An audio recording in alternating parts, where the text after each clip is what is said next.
Hello dear students. आज के video में अपन मेट्रस साइकिल, रथ चक्र या आवर्त चक्र या फीमेल साइकिल पर हार्मोनों का नियंत्रण और निरूपण इम्प्लांटेशन इसके बारे में चर्चा करेंगे।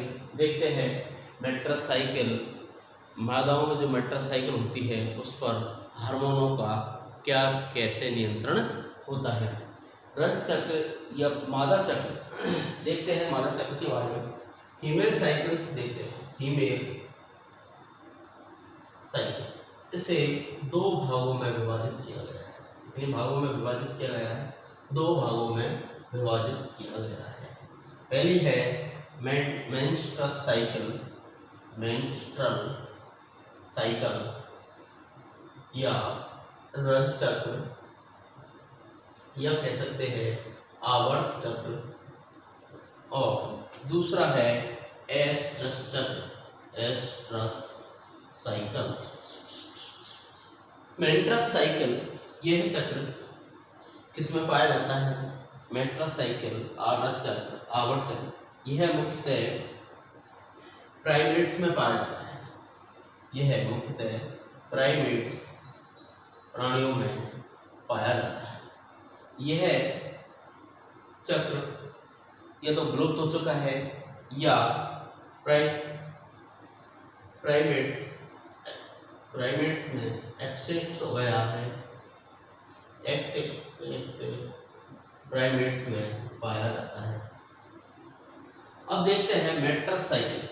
मुख्यतः अपन को मेट्रस साइकिल देखनी है। मेट्रस साइकिल के बारे में देखते हैं। मेट्रस साइकिल को चार भागों में विभाजित किया गया है। कितने भागों में विभाजित किया गया है? चार भागों में विभाजित किया गया है। चार भागों में विभाजित किया गया। पहला है मेंट्रस साइकिल, मेंस्ट्रुअस साइकिल। दूसरा है प्री ओव्यूलेटरी फेज, और तीसरी है ओव्यूलेटरी फेज, और चौथी है पोस्ट ओव्यूलेटरी फेज। इन चार अवस्थाओं से होकर के फीमेल साइकिल गुजरती है। इन पर अलग अलग प्रकार के हार्मोनों का नियंत्रण होता है। मेट्रस साइकिल प्रत्येक मादा प्राणियों में जन्म की क्रिया के दौरान एक विशेष चक्र पाया जाता है। यह चक्र प्रत्येक मादा प्राणी में 28 दिन बाद में दोहराया जाता है। इनके जो चार भागों में है मेट्रस साइकिल, प्री ओव्यूलेटरी चक्र। मेट्रस साइकिल मुख्यतः यह 1 से 5 दिन का होता है। यह चक्र 1 से 5 दिन का होता है। यह चक्र 5 से 13 दिन का होता है। प्री ओव्यूलेटरी फेज 5 से 13 दिन की होती है। ओव्यूलेटरी फेज केवल 14वें दिन होती है। रथ चक्र के 14वें दिन ओव्यूलेटरी फेज होती है, और लास्ट है पोस्ट ओव्यूलेटरी फेज। यह 15 से 28वें दिन तक चलती है। अलग अलग अवस्थाएं, यह एक पूरे साइकिल का प्रोसेस होता है। पहला चक्र 1 से 5 दिन का होता है। जो प्री ओव्यूलेटरी फेज होती है महिलाओं में, यह 5 से 13वें दिन होती है। ओव्यूलेटरी फेज यह 14वें दिन होती है, और पोस्ट ओव्यूलेटरी फेज अवस्था होती है, यह 15 से 28वें दिन चलती है। अब देखते हैं मादा के गर्भाशय के अंदर ऐसा क्या होता है, कैसी संरचनाएं होती है, जिसमें अपन इस डायग्राम के द्वारा देखते हैं। पहली अवस्था है मेट्रस साइकिल। इसके बाद देखते हैं, इसी को देख लेते हैं। यह अवस्था 1 से 5 दिन की होती है, जिसमें मुख्यतः 3 से 5 दिन तक चलती है। इस अवस्था के दौरान हार्मोन जैसे FSH, LH, FSH, LH, oestrogen आदि हार्मोन्स निम्न स्तर पर आ जाते हैं। एस्ट्रोजन एंड प्रोजेस्टेरोन प्रोजेस्टेरोन, सभी हार्मोन निम्न स्तर पर आ जाते हैं। निम्न स्तर पर आने के साथ ही विभिन्न कोशिकाएं मसल्स, कणिकाएं एवं विदेशी कण मादा के वेजाइना के द्वारा बॉडी से बाहर निष्कासित किए जाते हैं, वह मेट्रस साइकिल कहलाती है। इस अवस्था में जैसे ही निम्न अवस्था में होते हैं तो इससे पेशियां,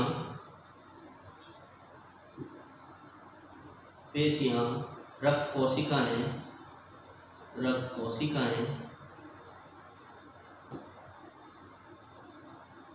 एवं संयोजी ऊतक एवं विदेशी कण ये सभी क्या होता है, मादा की वेजाइना के द्वारा बाहर निकल जाते हैं। बाहर निकलना मेट्रस साइकिल का प्रथम चक्र कहलाता है। देखते हैं दूसरा प्री ओव्यूलेटरी फेज अवस्था, यह है 5 से 13वें दिन की होती है। इस प्रवस्था के दौरान FSH की मात्रा बढ़ने लग जाती है। इस दौरान FSH की मात्रा क्या होती है, बढ़ने लग जाती है। अब जैसे ही FSH की मात्रा बढ़ती है तो अंडाशय में उगोनिया कॉर्टेक्स भाग में निष्कासित हो जाते हैं। उन उगोनिया के द्वारा वह वृद्धि करता हुआ फॉलिकल का निर्माण कर देता है। इसका निर्माण कर देता है, फॉलिक आकार में वृद्धि करता है, जिससे प्राइमरी ओसाइट और लास्ट में बन जाता है ग्राफियन पट्टन। जैसे ही FSH की मात्रा बढ़ती है FSH हार्मोन की, तो क्या होता है, प्राइमरी ओसाइट्स का निर्माण हो जाता है और बाद में ग्राफियन फॉलिकल का निर्माण हो जाता है प्री ओव्यूलेटरी फेज अवस्था में। अब जैसे ही इसका निर्माण हो जाता है तो यह है ग्राफियन फॉलिकल निर्माण हो गया। इसके बाद में प्री ओव्यूलेटरी फेज अवस्था में मादा के गर्भाशय में एक परिवर्तन होता है, जिसके द्वारा स्ट्रेटम बेसिलस परत के ऊपर स्ट्रेटम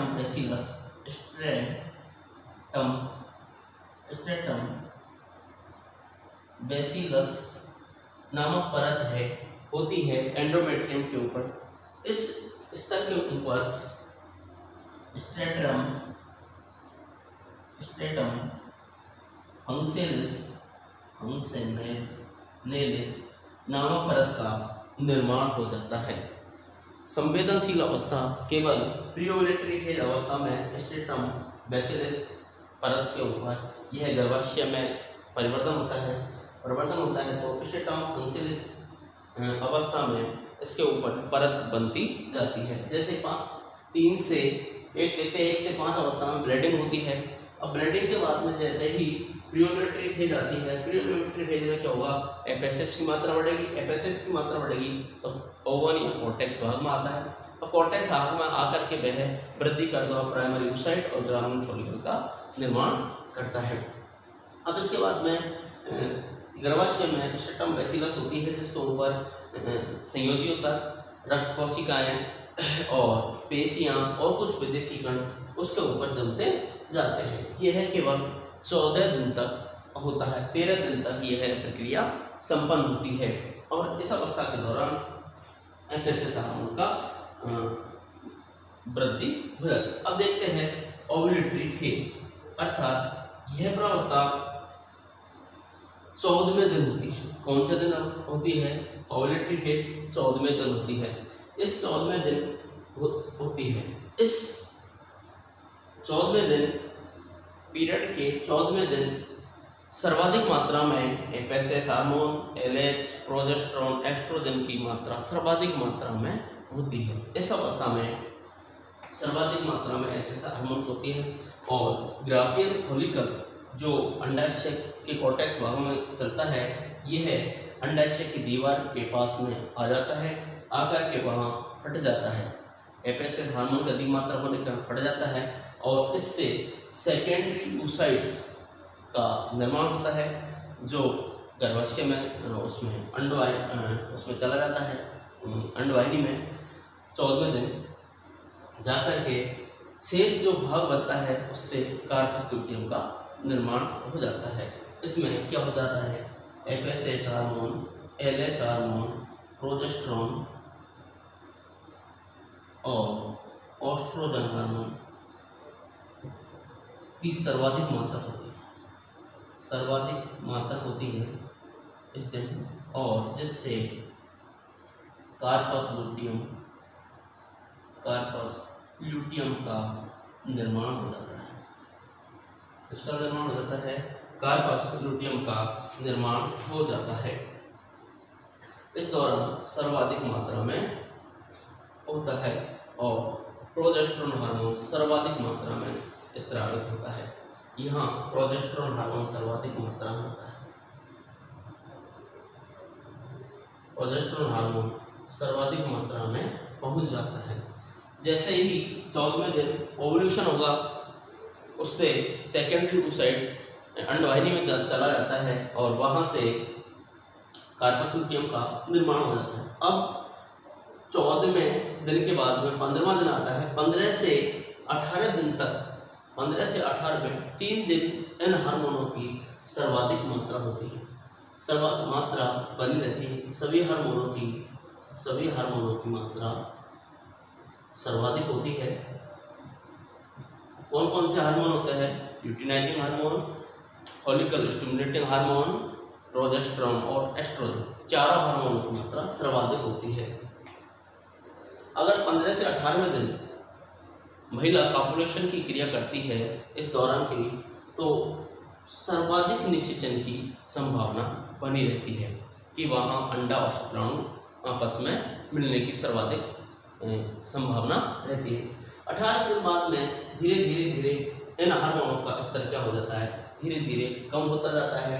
और अगर हार्मोनों का स्तर कम होता जाता है तो 28वें दिन पुनः बिल्कुल FSH हार्मोन की मात्रा बहुत ही कम मात्रा में हो जाती है, जिसके दौरान जो स्ट्रेटम बैसिलस के ऊपर स्ट्रेटम फंक्शनस जो परत बनती है यह टूटना प्रारंभ कर देती है। अब जैसे ही स्ट्रेटम फंक्शनस जो परत टूटती है तो उसमें पेशी, रक्त कोशिकाएं, संयोजी ऊतक और विदेशी कण है वह भी रक्त के साथ में मादा के वेजाइना के थ्रू वापस बाहर निकलना प्रारंभ हो जाता है, जिसे मेटर साइकिल या महिला चक्र या रज चक्र या MC कई नामों से इसे जाना जाता है। इस प्रकार मादा प्राणियों में रज चक्र या मेंट्रस साइकिल का हार्मोन द्वारा नियंत्रण होता है। अब देखते हैं इम्प्लांटेशन की प्रक्रिया।